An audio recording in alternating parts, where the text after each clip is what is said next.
जब जब अपना नाम पुकारती संध्या बस इस नाम को रखने वाले अपने पिता को याद करती है। कितने लाड और प्यार से, कितना सोच समझ कर, कितने सपने बुनकर उन्होंने उसका नाम रखा होगा संध्या। वह अपने माता पिता की आखिरी बेटी थी। उससे पहले एक बड़ा भाई और फिर एक लाडली बहन।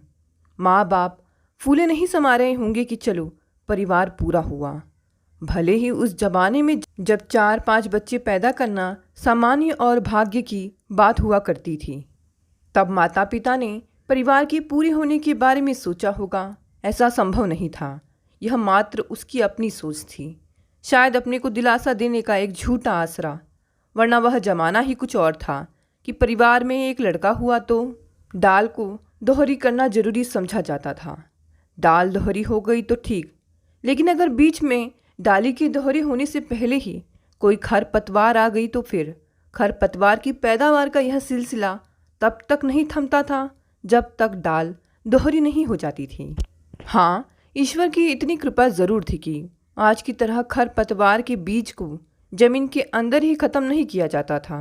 भगवान का शुक्र था या विज्ञान तकनीकी देव की कृपा। खैर, संध्या का जन्म न खरपतवार की पैदावार थी, न दोहरी डाल की कोशिश में अवांछित कोई और पैदावार। जब संध्या पैदा हुई थी तो दादी बताती थी कि पिता ने तभी कसम ले ली थी कि अब उनकी कोई चौथी संतान पैदा नहीं होगी। शायद उसके जन्म के समय तड़फती माँ के कष्टों ने उनको भावावेश में यह कसम दिला दी थी। वैसे भी यह एक भावुक क्षण था या शांत दिमाग से लिया गया निर्णय। वक्त की कसौटी पर कसने का मौका ही कहाँ मिला। नामकरण के छठे दिन माँ चल बसी थी, सब दर्दों से मुक्त होकर। क्या वास्तव में ऐसा होता होगा? मरते समय या फिर मरने के बाद क्या उस नन्ही सी जान का दर्द नहीं हुआ होगा उन्हें? कृष्ण ने जब घोषणा कर दी कि आत्मा अजर अमर है, तो क्या आत्मा के राग द्वेष अजर अमर नहीं होंगे? देह के दर्द तो ठीक है कि देह के साथ ही खत्म हो जाते होंगे, लेकिन कितना गहरा चिंतन। कहाँ सोच सकती है इतनी बातें उसके जैसी अल्प बुद्धि। सोचकर 62 वर्षीय संध्या का चिंतन पुनः अपने बचपन में लौट आया था। माँ की कोई यादें उसकी जहन में नहीं थी। हाँ, लेकिन गांव का हर व्यक्ति जो भी उसे देखता यह जरूर कहता, अपनी माँ पर गई है पूरी की पूरी, कहीं कोई अंतर नहीं। और जब भी वह यह सुनती तुरंत दौड़कर शीशे को हाथ में लेकर निहारती। उस छोटे से खूंटी से लटके शीशे में वह पूरी की पूरी दिखती ही कहाँ थे। कभी चेहरा दिखता तो फिर कभी बाकी का शरीर नहीं दिख पाता, और फिर शीशे को टेढ़ा मेढ़ा ऊपर नीचे कर शरीर देखती तो चेहरा छूट जाता। शायद माँ को देखना उसके भाग्य में नहीं था। कभी कभी वह जिद कर बैठती थी पिता से कि वह उसके लिए आदम कद शीशा ले आए, और वह हमेशा हंसकर टाल देते, तेरी शादी में दहेज दूंगा। एक सुनी सी हंसी, एक छोटी सी ब्लैक एंड वाइट फोटो थी माँ की, जो पिता के सिरहाने पर रखी रहती थी। और संध्या कभी कभी जब पिता घर से बाहर गए होते थे, निकाल कर कोशिश करती थी कि उस फोटो से अपने नैन नक्श मिलाने की, लेकिन हमेशा असफल ही रहती थी। खींच जाती थी वह अपनी इस असफलता से। जब कभी वह अपने पिता को एकटक स्वयं को निहारती पाती तो एक हद तक उसकी शंका दूर हो जाती। पिता की उन नज़रों में स्नेह के अतिरिक्त भी बहुत कुछ होता जिसको वह परिभाषित नहीं कर पाती। हाँ, बस उन नज़रों में वह एक उदासी सी महसूस करती थी। 30 वर्ष की उम्र में विदुर हो गए थे उसके पिता, 3 बच्चों के पालन पोषण की जिम्मेदारी के साथ। उस उम्र में बुढ़ा गए थे जब आजकल के लड़कों के जीवन की ठीक से शुरुआत तक नहीं होती। दादी ने बहुत कोशिश की थी कि उनका बेटा दूसरी शादी कर लें। ना जाने कितने घरों से रिश्ते आए, लेकिन पिता चट्टान की तरह अडिग बने रहे। बड़ा आश्चर्य होता है आज संध्या को, आखिर क्या वजह थी कि एक सुदर्शन समृद्ध परिवार की उस विधुर ने पुनः शादी नहीं की, जिसके लिए लड़कियों की लंबी लाइन लग गई थी। माँ के प्रति प्रेम था या कुछ और, लेकिन जो भी था, संध्या का सर गर्व से ऊंचा हो जाता है। आज भी वह उस खानदान से है जहाँ पुरुष भी स्वयं को आत्मनियंत्रण में रखकर एक शान की जिंदगी जीते हैं। यही वह गर्व की भावना थी जिसने संध्या को जीवन पर्यंत आक्रांत करके रखा और आज 60 साल की सफ़ेद बालों वाली संध्या इस स्थिति में नहीं है कि वह मूल्यांकन कर पाए कि इस गर्व ने उसे क्या दिया, उससे क्या लिया, फिर मूल्यांकन करके होगा भी क्या। उसकी सुनी मोतियाबिंद के कारण बादलों की सी छाया वाली आंखों में प्रश्न चिन्ह उमड़ते हैं, जिनको वह 2 आंसू की बूंदों के साथ एक तरफ ढुलका देती है और कुछ समय के लिए निश्चिंत हो जाती है कि फिर वे उसे परेशान नहीं करेंगे। यह अभ्यास आज का नहीं है, यह अभ्यास तब से चला आ रहा है जब वह 16वें बसंत का स्वागत कर रही थी। उसकी काली उजली पहाड़ी झील सी स्वच्छ आँखों में सपने मछलियों की तरह सानंद तैरने लगे थे। छोटी छोटी पहाड़ी मछलियाँ जिन्होंने अभी अभी अपनी अपलक नज़रों से दुनिया को देखना शुरू किया था। शादी के समय उसकी उम्र 19 वर्ष 2 महीने की थी। पिता ने अपनी यजमानी में 2 साल पहले से ही बेटी के लिए सुयोग्य वर की खोज का ऐलान कर दिया था। पंडित जी की बात कौन टाल सकता था। सबने अश्वमेघ यज्ञ की तरह अपने अपने घोड़ा दिए थे। आज किसी बात कहाँ थी। आज तो किसी से अगर कह दो कि बेटा या बेटी के लिए वर वधू ढूंढना है तो सभी मुंह पर हाँ करके मन ही मन दोहराते हैं, कहाँ पड़े इन चक्करों में। हर स्थिति में गाली खानी है और बुरा ही बनना है। लेकिन तब की स्थिति कुछ और थी। लोगों के मुंह पर भी वही होता था जो मन में छुपा होता था। 100% नहीं तो कुछ प्रतिशत तक तो मानव के बोलों और कामों में एक रूपता थी ही। खैर, उन 2 सालों में पिता ने 200 से भी ज़्यादा रिश्तों को देखा, परखा और इनकार किया। कहीं जन्म पत्री नहीं मिली, कहीं जाति छोटी हो गई, कहीं परिवार बड़ा और कहीं खेती किसानी ज़्यादा। पिता बिन माँ की बच्ची को ऐसे ही किसी को सौंप भी कैसे देते। आखिर माँ बाप दोनों ही बनकर पाला था उन्होंने उसे। कहीं माँ की ममता आड़े आ जाती तो कहीं बाप का सम्मान। अंततः 3-4 साल की मशक्कत के बाद पिता को मनचाहा घर परिवार मिल ही गया। अपने माँ बाप की इकलौती संतान थे वह, उच्च पद पर सरकारी नौकरी में। किस पद पर यह संध्या को आज तक नहीं पता है, लेकिन इतना जानती थी कि उसके पति की बुद्धिमानी और नौकरी पूरे गांव ही नहीं बल्कि पट्टी वालों के लिए फक्र और रश्क का विषय थी। जब लगन जुड़ा तो सभी को संध्या के भाग्य और ईश्वर के न्याय पर विश्वास हो उठा। ईश्वर कुछ लेता है तो बदले में देता भी जरूर है। अब देखो, इतना बड़ा घर बार, यही उसी का तो न्याय है। चारों तरफ ऐसी बातें सुनकर संध्या भी तो उस अनजाने सौभाग्य से अपने को सौभाग्यवती मानने लगी थी। सौभाग्यवती संध्या ने जब पिता से विदा ली तो सनातन काल से चली आ रही वही रटी रटाई बातें उसे दहेज में मिली। पिता ने भर आए गले और अश्रुपूरित नयनों से जैसे उससे विनती की, बेटी, अपनी स्वर्गवासी माँ की कोख और मेरे लालन पालन की लाज रखना। अब तू 2 घरों की इज्जत है, इज्जत को बनाए रखना। पिता के शब्दों की वह पोटली आज तक संध्या के साथ है। आज उसे एहसास होता है पिता ने उसे पति के साथ नहीं बल्कि इसी शब्द पोटली के साथ विदा किया था। उस पोटली को संभाले जब ससुराल पहुंची तो सास ससुर के स्नेह ने उसे तर कर दिया था। हाँ, पति के व्यवहार में शुष्कता थी, लेकिन उसकी परवाह उसे कहाँ थी। वह शहर का पढ़ा लिखा शहरी जीवन का आदी 25 वर्षीय सुदर्शन युवक। उसकी तो परछाई से भी संध्या शुरू में भयभीत सी रहती थी। मन की बात कहे तो वह चाहती ही नहीं थी कि वह उसके करीब भी फटके। वह स्वतंत्र हिरनी सी बस जीवन के इस नव समतल पर चिकड़ियाँ भरना चाहती थी और ईश्वर ने जैसे उसकी सुन ली हो। शादी के 15 दिन बाद पति अपनी नौकरी के लिए घर से निकला तो माँ बाप अपने इकलौते पुत्र के विचोह से दुखी, आह और अश्रुयुक्त, जबकि संध्या उत्साह स्मित युक्त, एक दबी सी स्मित। चलो अब घर में आज़ादी से विचरण कर सकेंगे। एक झिझक जो पति के रहने के कारण होती थी उससे भी मुक्ति। पति से दूर होने का एहसास होता भी कैसे जब पास ही नहीं आई थी। वह आज भी सोचती रहती है अक्सर कि माँ और पति जो जीवन के 2 अहम स्तंभ हैं या माने जाते हैं, वही उसके जीवन में छाया जैसे बने रहें। माँ की बातें, यादें और पति का सिंदूर उसके लिए एक एहसास से बढ़कर कुछ भी नहीं बन सका।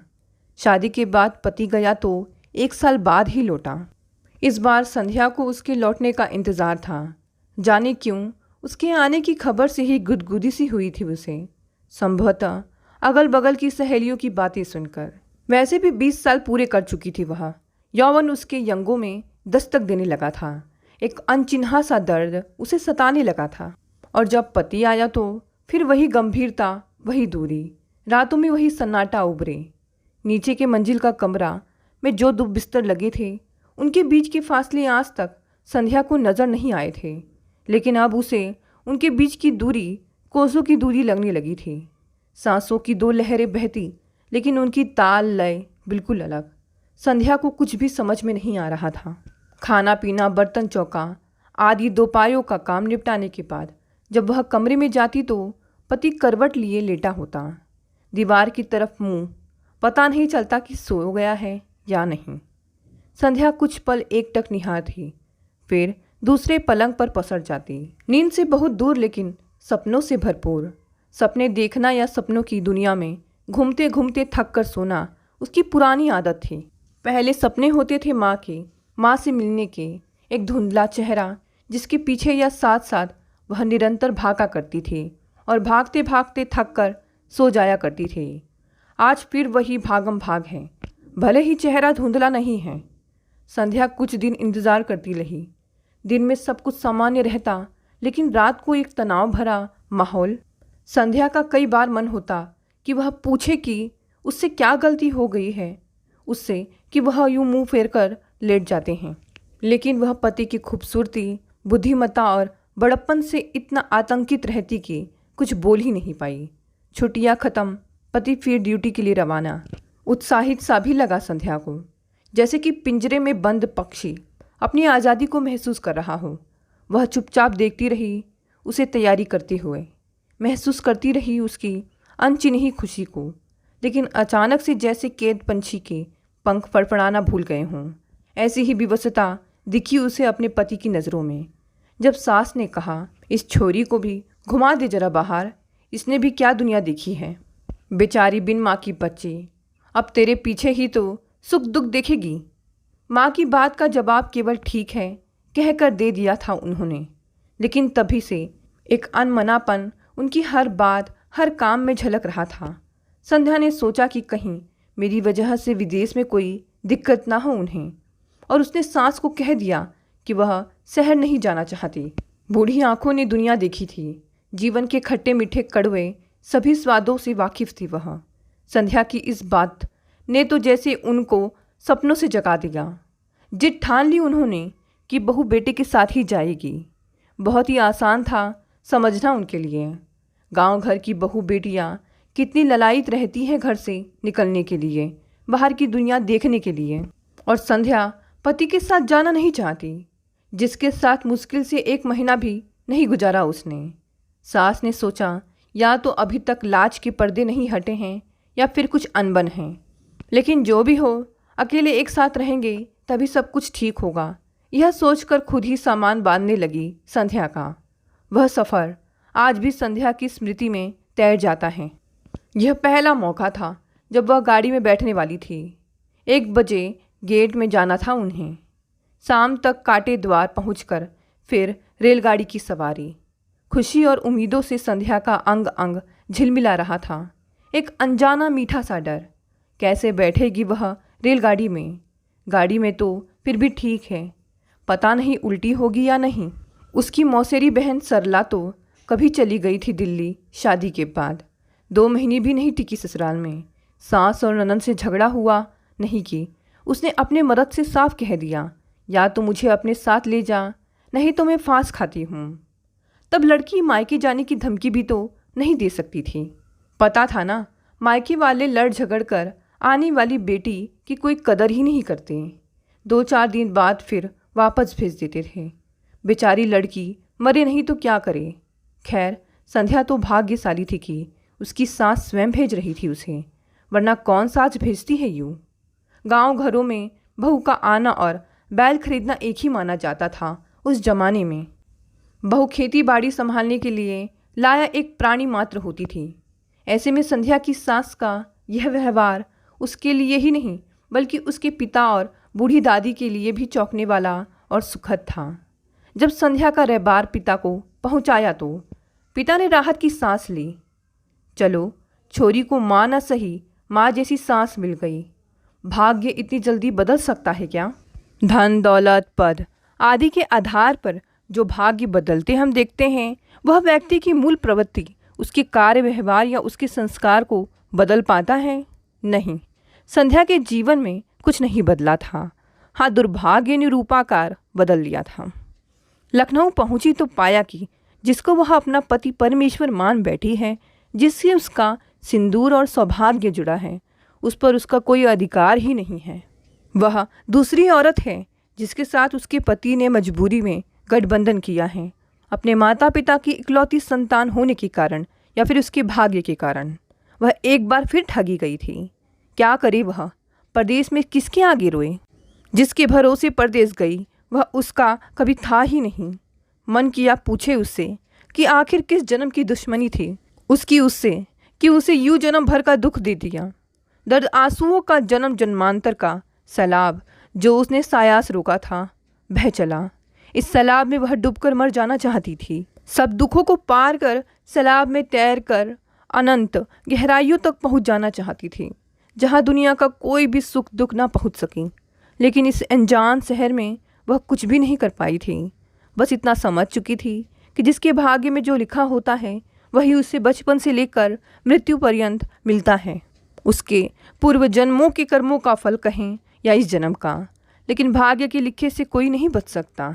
सभी भाग्य के हाथों की कठपुतली के अतिरिक्त कुछ भी नहीं है। इस विचार ने संध्या को संजीवनी सी दी और अपने भाग्य को स्वीकार कर बिना किसी गीले सिकवे के संध्या ने उस अपरिचित से कह दिया कि वह उसे गांव छोड़ दे। पता नहीं माँ बाप तक सच्चाई पहुंचने का डर था या कोई और इरादा। वह कई दिनों तक उसकी बातों को लगातार टालता रहा और एक दिन जब उसकी पत्नी कहीं गई हुई थी, वह संध्या के पैरों पर गिरकर गिड़गिड़ा उठा, तुम यहीं रह लो। गांव में अगर यह बात पता चल गई तो मेरे माँ बाप मुझे कभी माफ़ नहीं करेंगे। संध्या एकटक देखती रही, निर्वाण की सी स्थिति में सिर्फ इतना ही बोली, मैं यहाँ सर्वेंट क्वार्टर में नहीं रह सकती। दुर्भाग्य से ही सही मेरा नाम तुम्हारे नाम से जुड़ गया है तो मैं उसे भी खराब नहीं करूँगी। शब्दों एवं भावों की दृढ़ता का असर था शायद कि वह कुछ नहीं बोल पाया। बस एक विनती करना चाहता हूँ, रुक सको तो एक सप्ताह और रुक जाओ, फिर मैं स्वयं तुम्हें छोड़ने आ जाऊँगा। चेहरे की दीनता और विवशता देख संध्या को हंसी सी आ गई। करुणा और व्यंग में डूबी हंसी। मनुष्य कितना स्वार्थी और निर्लज्ज होता है यह उसने पहली बार देखा था। ऐसे ही दोहरे मानदंड वालों को शायद सभ्य और शिक्षित कहा जाता है। मन ही मन उसे अपना गंवार और अल्प शिक्षित होने पर आज पहली बार गर्व की अनुभूति हो रही थी। इस इंसान जिसकी आंखों में एक बार भी उसने स्वयं के लिए कभी सहानुभूति नहीं दिखी, वह अपने लिए कितनी लाचार, बेबस और दुखी दिख रहा था। आज पहली बार संध्या को घिन सी आ गई। अपने आप पर ही उसका संबंध ऐसे घटिया इंसान से जुड़ा है। 15 दिनों में ही संध्या वापस गांव आ गई थी, पर कटे पंछी की तरह जिसको जीवन पर्यंत अब सिर्फ फड़फड़ाना था। क्या बात, इतनी जल्दी क्यों लौटी तू? अनुभवी आंखों से कुछ गलत भापते हुए सास ने पूछा। मुझे वहाँ का पानी नहीं पचा।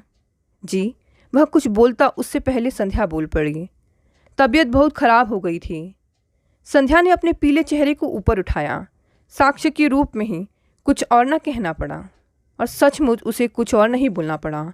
शरीर कितना भी स्वस्थ हो लेकिन मन स्वस्थ ना हो तो इंसान मरणासन सा दिखने लगता है। दूसरे दिन उसका सुहाग, उसका पति लौट गया, लेकिन अब उसके आने जाने का संध्या के लिए कोई महत्व नहीं था। उसने सोच लिया था कि अपना दुख बताकर वह अपने दुखी पिता को और दुखी नहीं करेगी। सास ससुर में माँ बाप का अक्स देखकर वह उसे ही अपना घर मान चुकी थी। उसे उन दोनों पर तरस भी आया जो अपने ही खून की विश्वासघात से बिल्कुल अनजान थे और आशाओं के झूले में झूल रहे थे कि जल्द ही उनके आंगन में फिर बचपन लौटेगा जिसमें वो अपने बुढ़ापे को भूल जाएंगे। संध्या ने सब कुछ समय पर छोड़ दिया। समय अपनी गति से चलता रहा। 2-3 साल बाद संध्या की बांझ होने की फुसफुसाहटें सभी जगह हवा में तैरने लगी। सास ने बेटे को बुला भेजा कि तुरंत शहर ले जाकर अपना और संध्या का इलाज करवा लें। झाड़ फूक, जंतर मंतर, जागर घटीले, सब कुछ कर हार मान ली थी उन्होंने। अब ना चाहते हुए भी अपने समधी की बात मानने को राजी हो गई थी वह।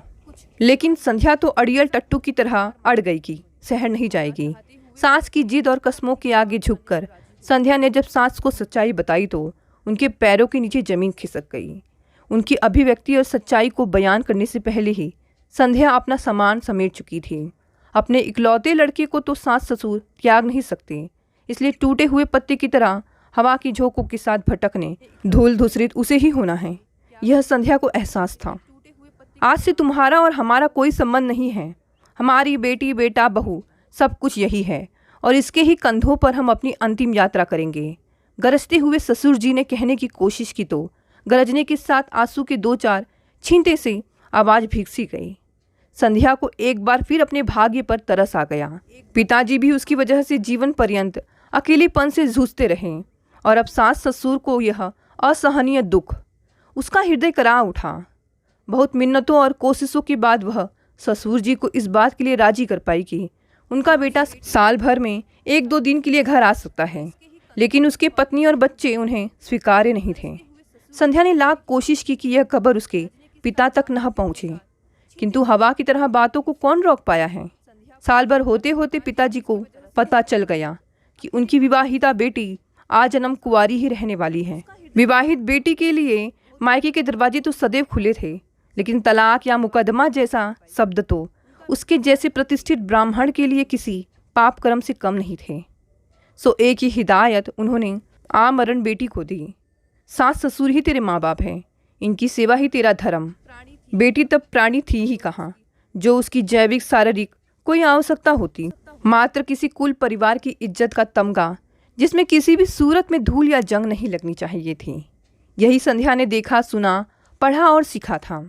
आज 62 वर्ष की उम्र में उसके पास परिवार है, नाती पोते हैं, वो जो जैविक रूप में भले ही उसके नहीं हैं, जिन्हें उसने जन्म नहीं दिया है। जन्म किसने दिया कभी उसने जानने की कोशिश भी नहीं की।